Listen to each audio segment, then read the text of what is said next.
Hello नमस्कार दोस्तों, आप लोगों का अपना यूट्यूब चैनल रोजगार 7590 में स्वागत है। आज आप लोगों को बताने वाले हैं रेलवे ग्रुप डी 2024 में सीसीए कैंडिडेट का एक बहुत बड़ा सवाल बना हुआ है कि सर हम लोगों को कब पता चलेगा कि हमारा सिलेक्शन हुआ है या नहीं हुआ। इससे रिलेटेड जो आपके मन में डाउट हैं कि आपका 10th और अप्रेंटिस का रिजल्ट साथ ही में आएगा या आप लोगों को 2 महीने 3 महीने वेट करना पड़ेगा, ये सबसे बड़ा क्वेश्चन बना हुआ है। इसके लिए काफ़ी कैंडिडेट परेशान हैं, तो इसके बारे में जो भी हमारे पास जानकारी है उसको हम आप तक ज़रूर पहुंचाएंगे। उससे पहले आप लोगों से एक छोटा सा रिक्वेस्ट है साथियों कि देखिए इस चैनल यानी रोजगार 7590 पे आपको सारी जानकारी देखने को मिलती है। रेलवे से जुड़ी जीएम और ओटीएस हो, अप्रेंटिस से रिलेटेड कोई भी हो, group D LP technician exam से रिलेटेड, डॉक्यूमेंट वेरिफिकेशन, सारा कुछ जानकारी आपको यहाँ पे देखने को मिलती रहती है। तो साथियों आप लोग चैनल को सब्सक्राइब कर लीजिएगा, बिल्कुल फ्री ऑफ कॉस्ट होता है। आइए आप लोगों को बिना समय गंवाए जो काम की चीज़ें हैं जिसको आप जानना चाहते हैं वो चीज़ें आपको बताते हैं।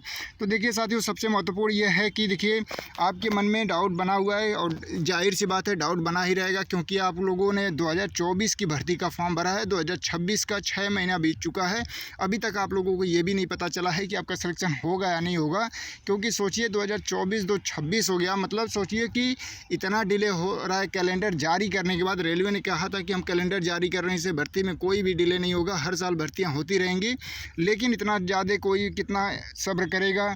और ख़ास करके जो अप्रेंटिस कैंडिडेट हैं वो तो केवल एक ही चीज़ पे डिपेंड करके बैठे हैं कि हमको अप्रेंटिस किए हैं तो हमको ग्रुप डी में ही जाना है। बाकी वो एसएससी सीजीएल हो, यूपी पुलिस हो या इस तरीके से अलग वैकेंसी हो पे ज़्यादा फोकस नहीं करते हैं। तो अब केवल और केवल ग्रुप डी को लेकर ही बैठे हैं, ग्रुप डी के सिलेक्शन को ही अपना मतलब मेन सिलेक्शन मानते हैं, तो उसको लेके काफ़ी परेशान हैं। और उनके मन में यही डाउट बना हुआ है कि सर हमने तो एग्ज़ाम देखिए 27 नवंबर से एग्ज़ाम हुआ, 10 फरवरी तक चला, फिर फरवरी में एग्ज़ाम ख़त्म होने के बाद कम से कम अब आंसर की तो आ गई टाइम पे 10 दिन के बाद, 1 हफ्ते के बाद, लेकिन उसमें सबसे बड़ी दिक्कत होगी रिजल्ट को लेके कोर्ट केस हुआ, फिर उसमें भी और भी डिले देखने को मिल रहा है। सबसे दिक्कत ये बात है कि सर कब तक हम लोग इंतज़ार करेंगे। और देखिए जो 10वीं का रिजल्ट आएगा तो उसमें केवल और केवल 10वीं का रिजल्ट आ जाएगा, फिर उनका पीईटी कराया जाएगा। रिजल्ट आने के बाद कम से कम 15 से 20 दिन का समय दिया जाएगा कि भाई आप लोग अपने फिजिकल की तैयारी कर लीजिए, और उसके बाद फिजिकल भी कराया जाएगा। तो हो सकता है 10-15 दिन 20 दिन उसमें भी लगे रेलवे को फिजिकल कराने में। तो इस तरीके से 1.5 से 2 महीने और भी इंतज़ार करना पड़ेगा, क्योंकि जब तक 10वीं का यानी ओपन कैंडिडेट जो हैं अप्रेंटिस के अलावा, तो उनका तो पीईटी कराना है, और पीईटी कराने के बाद ही इनका डीबी और मेडिकल के लिए बुलाया जाएगा। तो कहने का मतलब है साथियों कि 2 महीने और भी इंतज़ार करना पड़ सकता है क्या, ये चीज़ें उनका कहना है कि सर हम लोगों का या तो जो 10वीं का रिजल्ट आने वाला है सभी का उसी के साथ दे दे रेलवे कि हाँ किस कैंडिडेट का सिलेक्शन हुआ या नहीं हुआ। उससे कम से कम ये चीज़ें क्लियर हो पाएंगी कि आगे के कैंडिडेट जो हैं वो आगे की तैयारी में किस तरीके से लगे रहें, उम्मीद छोड़ दें, क्योंकि इससे काफ़ी लोग डिप्रेशन में जा रहे हैं। तो देखिए हमारे पास जो जानकारी है साथियों, जहाँ तक उम्मीद है कि जो आपका रिजल्ट आने वाला है आजकल परसों कभी भी जारी हो सकता है, यानी जून में ही जारी होने की पूरी संभावना है।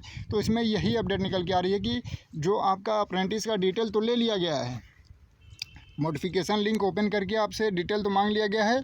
और रही बात रिजल्ट जारी साथ में करने की, तो देखिए रिजल्ट साथ में जारी तो होने की कम संभावना है, क्योंकि आपका डायरेक्ट डीवी और मेडिकल कराना है और अब ओपन का फिजिकल भी कराना है। तो कहने का मतलब है साथियों, देखिए ऐसी अपडेट आ रही है कि जो 10वीं के कैंडिडेट होंगे उनका पीईटी के लिए रिजल्ट जारी हो जाएगा कि कौन कौन शॉर्ट लिस्टेड हुए हैं, और स्कोर कार्ड दोनों लोगों का आ जाएगा। जब रिजल्ट आपका आने वाला है तो दोनों लोगों का स्कोर कार्ड आ जाएगा, किस कैंडिडेट का कितना नंबर बन रहा है। नॉर्मलाइजेशन के बाद सीसीए का भी स्कोर कार्ड आ जाएगा, कितना नंबर बन रहा है। लेकिन ये चीज़ें आप लोगों को अभी भी डाउट बना रहेगा कि आपका सिलेक्शन होगा या नहीं होगा।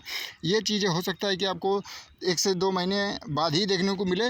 तो ये ऑफिशियल जानकारी अभी तक नहीं है, लेकिन जो ऐसे अपडेट निकल के आ रही है उस हिसाब से बता रहे हैं कि सीसीए को वेट करना पड़ेगा, ऐसी लग रही है। लेकिन जो स्कोर कार्ड का मामला है, काफ़ी कैंडिडेट का डाउट है कि हमारा स्कोर कार्ड भी आ जाता तो हमको ये क्लियर हो जाता कि हमारा कितना नंबर बढ़ा है घटा है, सिलेक्शन की चांस है या नहीं है। तो साथियों उससे क्या आप अनुमान लगाएंगे, आप बताइए। हर कैंडिडेट का बढ़ेगा घटेगा, तो आपके पास तो ऑफिशियल डाटा है नहीं कि आप लोग अनुमान लगा लेंगे कि आपके जोन में किस कैंडिडेट का बढ़ा है, किस कैंडिडेट का घटा है। तो आप लोगों को थोड़ा सा वेट करना पड़ेगा ऐसा लग रहा है, लेकिन सिलेक्शन ये ज़रूरी है कि कम से कम रेलवे को जारी कर देना चाहिए कि किस कैंडिडेट का सिलेक्शन हुआ है, भले ही वो 2 महीने बाद ही फिजिकल और मेडिकल कराए, जो भी कराना हो सीसीए से, लेकिन उनका कम से कम ये चीज़ें बता दें कि आपके जोन में कितने कैंडिडेट हैं, आप सिलेक्ट हैं या नहीं है। जैसे ही स्कोर कार्ड आए उसमें लिख दें नीचे, जैसे पहले लिखा होता था कि मतलब यू सेलेक्टेड या जो भी लिखा होता है कि था कि DV PhD या PET जिस चीज़ के लिए बुलाया जाता था उसमें लिखा होता था स्कोर कार्ड में कि मतलब आप सिलेक्टेड हैं, बुलाया गया आपको। तो इस तरीके से कम अगर जारी हो जाता तो सभी अप्रेंटिस को ये चीज़ें कंफर्म हो जाती और कम से कम उनकी टेंशन दूर हो जाती, क्योंकि हर एक कैंडिडेट के मन में यही डाउट है कि सर हमें कब पता चलेगा, कितने दिन बाद पता चलेगा। 2024 में हमने फॉर्म भरा था, 26 लग रहा है पूरा ख़त्म हो जाएगा तब हम लोगों को पता चलेगा। तो इससे तो हम लोग काफ़ी डिप्रेशन में हैं, हमारी तैयारी आगे की भी बिल्कुल नहीं हो पा रही आगे, और वैकेंसियाँ भी कम हैं, कैंडिडेट भी बढ़ रहे हैं। तो जो हमारे पास जानकारी थी हमने आप लोगों को पहुंचा दिया। दोबारा से रिपीट कर देते हैं, जिन भाइयों को समझ में नहीं आया होगा वो समझ लीजिए कि जो आपका रिजल्ट आने वाला है जून में, यानी आज आपका 24 जून हो गया, 25, 26, 27, 28, यानी जो 4-5 दिन का जून बचा हुआ है इसमें कभी भी आ सकता है। तो इसमें अप्रेंटिस और 10th लेवल दोनों का स्कोर कार्ड आने के पूरे चांसेज हैं कि दोनों लोगों का स्कोर कार्ड आ जाएगा। लेकिन जो 10वीं लेवल के हैं जिनका फिजिकल कराना है उनका तो लिस्ट आ जाएगा कि भाई आप इतने कैंडिडेट सेलेक्ट हुए हो, आप फिजिकल की तैयारी करो। बाकी जो अप्रेंटिस कैंडिडेट हैं उनको DV और मेडिकल ही कराना है, तो उनका हो सकता है कि 1.5 से 2 महीने इंतज़ार करें। इस तरीके से ही अपडेट है। और बाकी अगर इसके अलावा आपके मन में कोई डाउट हो तो आप लोग कमेंट करके ज़रूर जानकारी ले लीजिएगा।